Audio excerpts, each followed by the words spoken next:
Ready to go? Yes. Hello, welcome to Mary Elizabeth Jones's Variety Hour.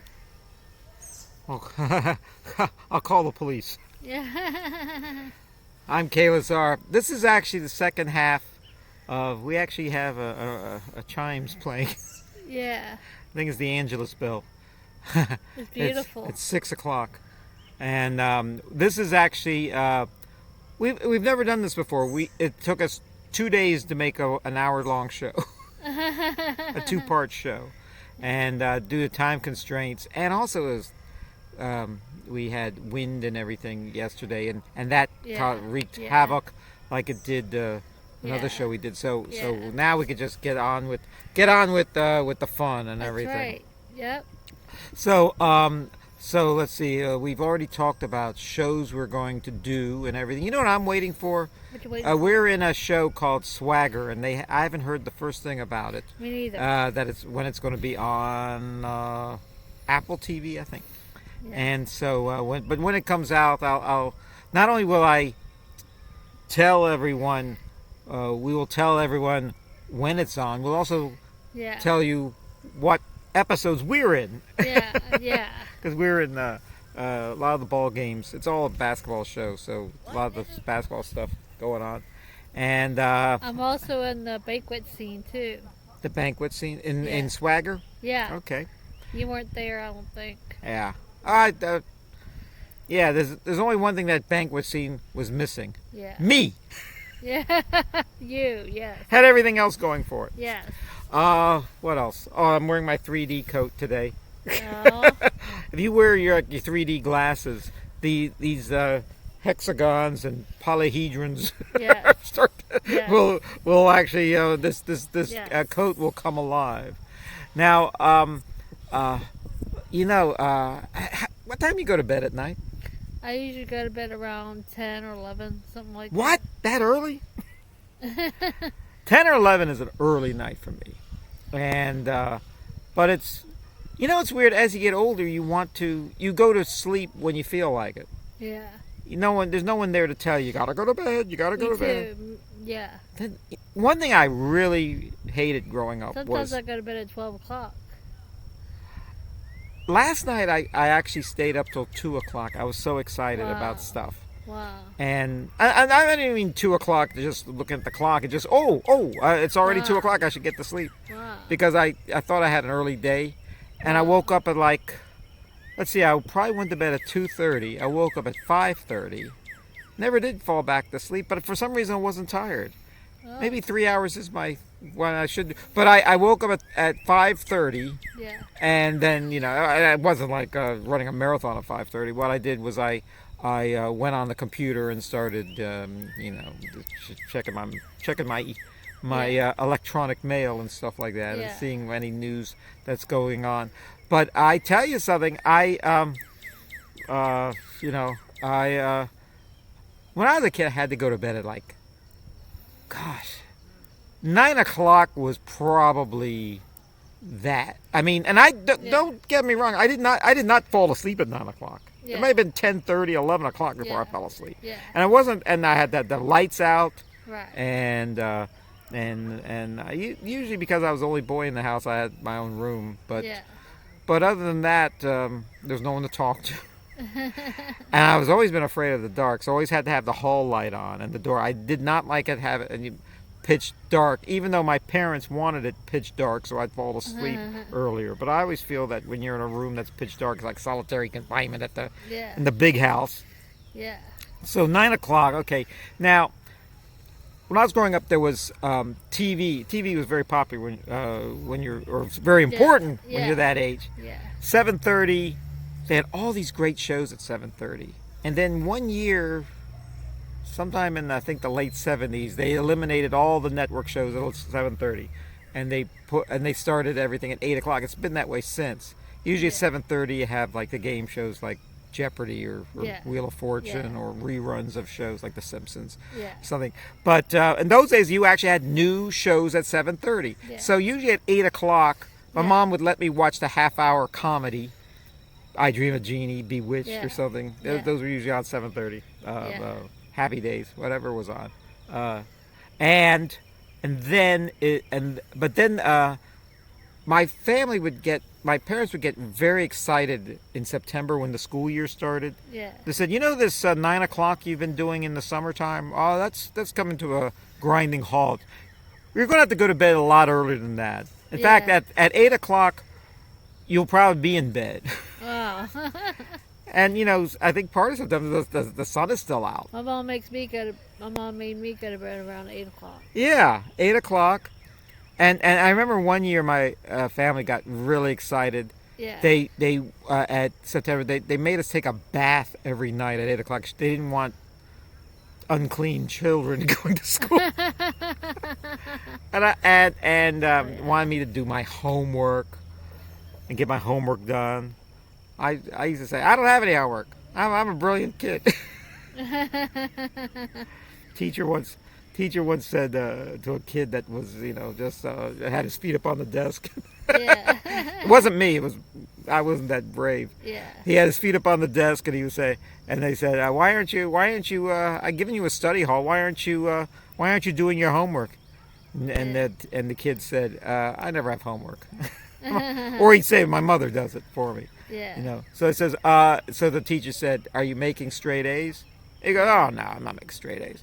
He goes, then you have homework. Open a book. Stop goofing around and causing trouble. Yeah. I was like a movie fan at a very young age. Yeah. Like probably when I was about 13, I wanted to see all these movies that were popular at the time, like The Godfather. Yeah. And stuff. And so I had to wait for them to go on television. This is before videotape or anything. It was the cut, boulderized version. Yeah. I would see, certain movies like Bonnie and Clyde or Midnight Cowboy stuff. They were on television with all the guts taken out of them, and The Godfather certainly. But I still wanted to see it. It was a 2-night show, and I told my mom, "Listen, let me stay up to watch The Godfather. I always wanted to see this movie." And no one would ever take me to see this, obviously, and because I was just a kid, and I said, but I'll see it on television and everything on a black and white set, and she says, no, you have to go to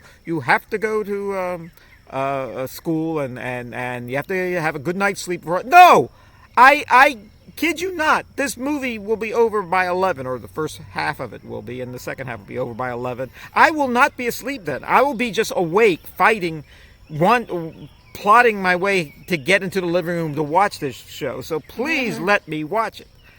And they let me watch it, and it was the most exciting movie I had ever seen on television at that point. There was another movie I had heard about called Sisters. Yeah. With Margot Kidder. It was about Siamese twins. It was a horror movie, and I wanted to see that too. And that I plea bargained with my parents because I was such a good student. I was always making A's, and so if you make A's when you're a kid, and you stay out of trouble, you might get things come your way, Yeah. So I got to see that movie too, and that was on a Thursday night. On the weekends, sometimes when I was a teenager, I was able to stay up to watch Johnny Carson or the horror movie Late Show, Shock Theater or something. And it was all about television when I was a kid. And so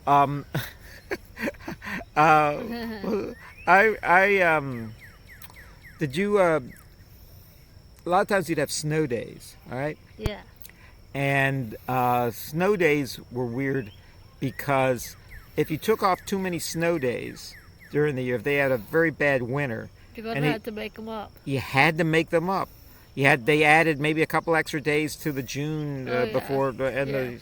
That wasn't too bad, but there were like holidays like Memorial Day that you would normally get off that you had to go to school that day. They said, now you have to go to school because you have to make those things up. Okay. Yeah. So my Right. teachers, didn't want to have to go to school on Memorial Day. No one wanted to go to school on Memorial Day. And so many kids were saying, I'm going to play hooky that day. What person in their right mind it has to work on Memorial Day especially if you're a school kid. I know. So one Memorial Day, And this is if you're a little kid watching the show, this is good advice if this ever happens. Yeah. And I was able to negotiate this. So I said, I want. So Dad said, okay, are you ready to go to school? It's a Monday, it's Memorial Day, which is coming up in 2023 this week. Yeah. And so I said, well, do you have? Why aren't you dressed at all? And I was still in my pajamas. So I'm not going to school today. It's Memorial Day. And he says, come on. I'll listen, you don't have to take the school bus. I'll drive you to school. In other words, I think he wanted me out of the house. I must have been 16 years old or so. A very young 16. When I was 16, I was more like a 12-year-old. When I was a 12-year-old, I was more like a 6-year-old. So now I'm how old am I now? I'm 49 years old, and now I act like a 29-year-old. Anyway, so what happened was, so Dad said, come on, you got to go to school. The rules say you have to go to school. So I said, why do I have to go to school when you're home from work yourself? Yeah. He says, listen, if I was scheduled to work today, I would go to work. I said, yeah, with you it's a matter of getting paid. Yeah. Yeah. And so my dad tried to turn the argument around, and he goes, yes, for me it's a matter of getting paid, but for you it's a matter of learning. Yeah. Exactly. And I just stared at him. And I said, all right, Dad, you have lost this argument already with that nonsensical, cockamamie, asinine statement. With you, it's a matter of learning. I get straight A's. One day near the end of the school year is not going to make me any stupider. So I said, oh man, maybe I will have to go to school. So we negotiated. I said, listen, I'll go to school in the morning. And then around lunchtime, pick me up and take me wherever you're going, because they were going somewhere fun like Williamsburg while I was at school. Yeah. No fair. So they did that. When? My family came through and followed my wishes, and actually it worked out great. You know why it worked out great? Why did it work out great? Because when I went to school, the teachers and the few kids that were there were really mad. So the teacher made us have fun that morning. All right. Yeah. And said, I'm glad you kids are here because tomorrow there's going to be a pop quiz and all the kids that missed it today will not know about it, but now you know about it. So the next day, which was a Tuesday, I went there and I was all ready for the pop quiz. And all the kids, what? I didn't study. I was having too much fun taking the day off. Oh no. Oh no. So there, you negotiate before you leave. You give them something. You go to school, Yeah. but then you leave early. Yeah. Rather than not show up at all. Yeah. I was also one of those people who had pretty good attendance at school. I mean, there Yeah. were certain years I didn't take I off a have pretty day. good attendance too. I have good attendance at work too. Oh. I think I had like maybe out of like a job I had for 20 years, I think I only took like 3 sick days off. Wow. I mean that I was sick, and they said you really are sick when you take them off because you're near the you're near death's door. We should, if you don't show up for work because you're sick, we should also call the cemetery. Oh man, so but you know, I still I remember my niece, she when she was little, she wanted to stay up late. And we thought she'd Yeah. want to watch like the Cosby Show or something like that. Yeah. Or The Different World or one of those shows Yeah. of Carol Burnett. I said, what do you want to watch? She says, I want to watch the Johnny Carson Show. I said, that isn't on for another 5 hours. And then I think by the time 10:30 came along and she was staying up, she says, I'm going to sleep now. I said, why? Because I'm I'm getting tired of staying up late. So of course. Yeah. A lot of kids have I remember having to get anesthesia Yeah. for a tonsillectomy when I was getting my tonsils out as a kid. Yeah. And one of my sisters was fascinated that there was a drug you could take to put you to sleep. Wow. It's not putting you to sleep, it's anesthesia. It's the same thing Michael Jackson died of. Yeah.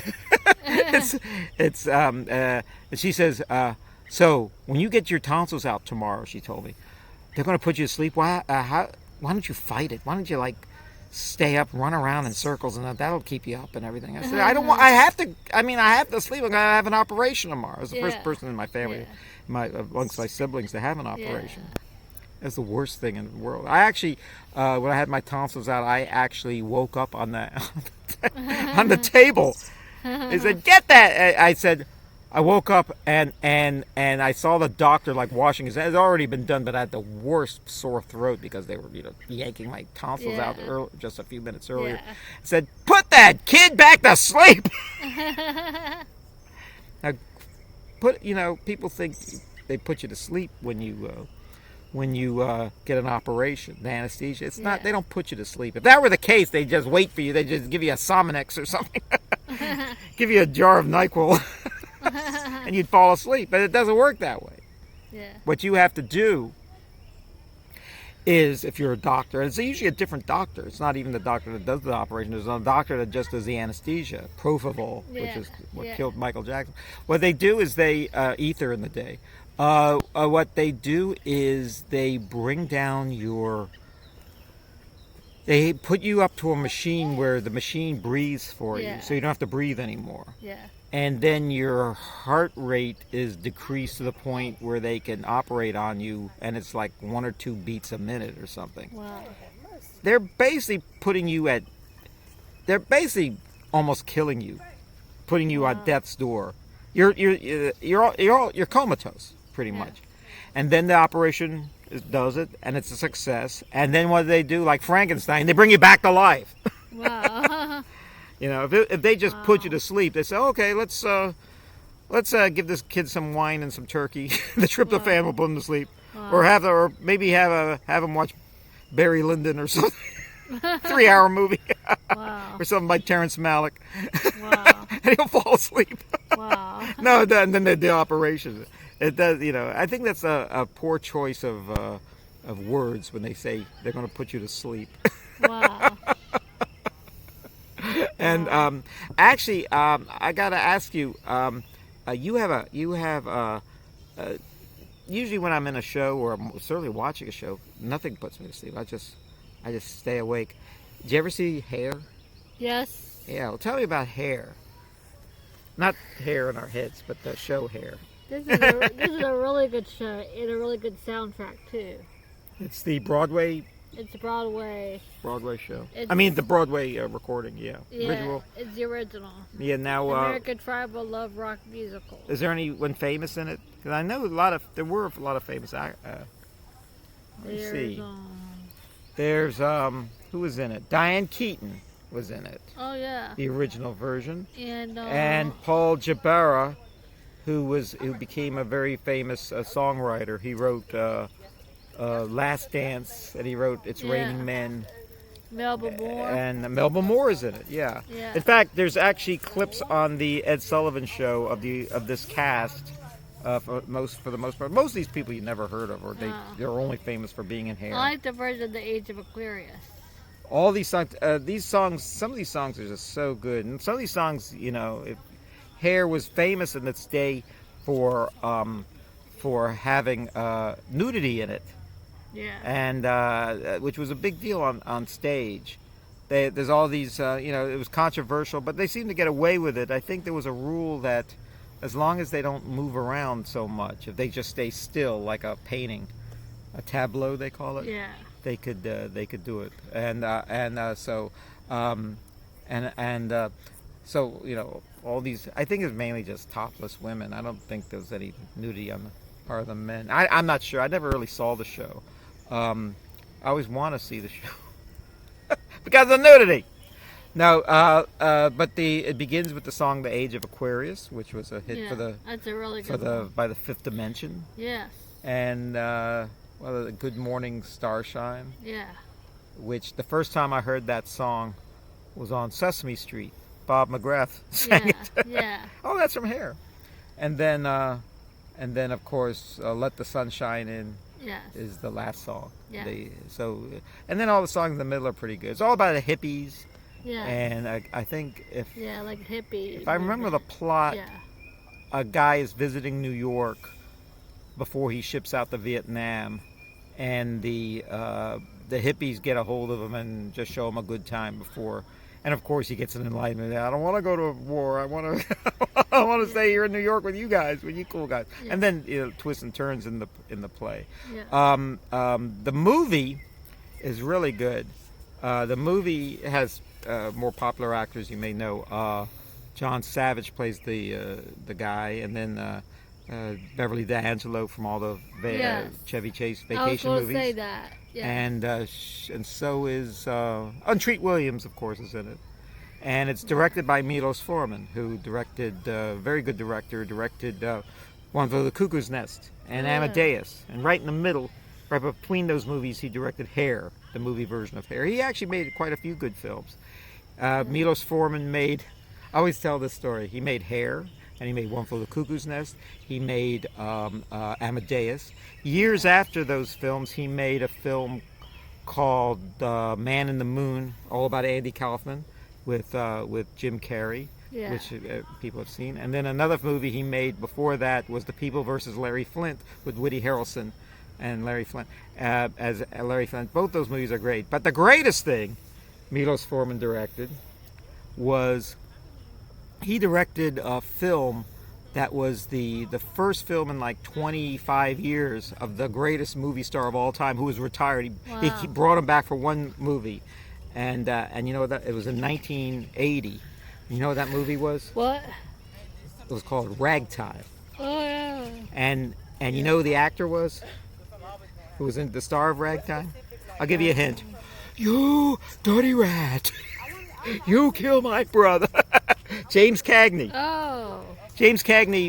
In Oh, fact, okay. he was so out of commission, out of in retirement, Yeah. as that I even asked my dad when I was a kid. Whenever I saw a gangster movie on television, I said, "Is James Cagney dead?" Because no, he's still alive. He's just retired. He must be in his 70s or 80s now.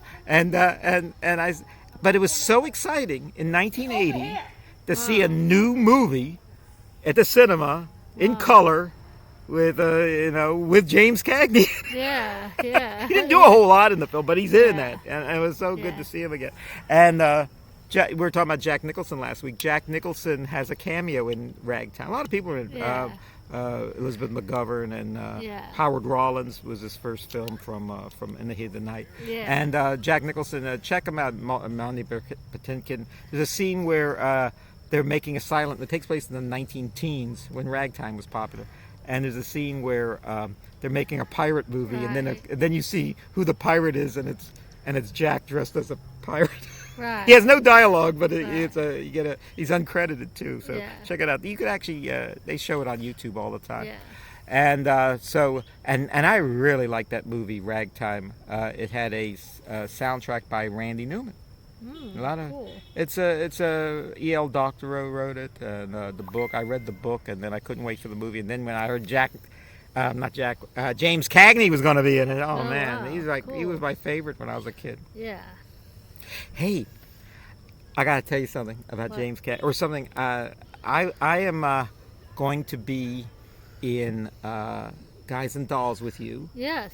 but yes. I don't have that big a part, but I'm in it, Yeah. and I'm going to play Big Julie, who is the toughest gangster in Guys and Oh. Dolls. It's a comedy, I'll, and it has to be a comedy. Go ahead. I'll be playing Angie the Ox. You'll be Angie the Ox, okay? Yeah.